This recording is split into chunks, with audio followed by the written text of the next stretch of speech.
तुम्हालाही सांधेदुखीचा त्रास आहे?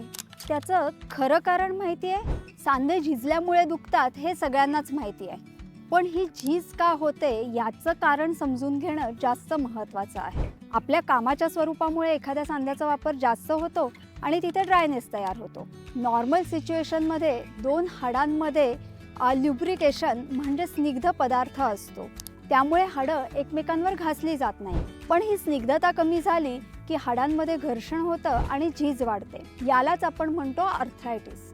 दुसरा एक प्रकार म्हणजे हाडांच्या आजूबाजूला असलेल्या मसल्समध्ये आलेला स्टिफनेस. हा स्टिफनेस ही ड्रायनेसमुळे वाढतो.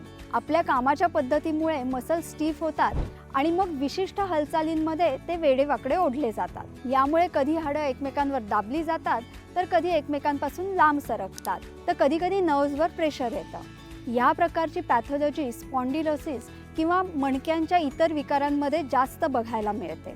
या व्यतिरिक्त पचनशक्ती कमी झाल्यामुळे गॅसेस वाढतात आणि त्याचाही ताण सांध्यांवर येऊ शकतो. तसंच आहारामध्ये तेल तूप कमी असणं, बटाटा, वांग, हरभरा, वाल, बेकरीचे पदार्थ, रात्रपाळी किंवा फिरतीची कामं या सगळ्यामुळे वात वाढतो. वात वाढली की वृक्षता वाढते आणि सांधेदुखीही वाढते. थोडक्यात हिवाळ्यामध्ये ड्रायनेस वाढतो आणि पावसाळ्यामध्ये वात वाढतो.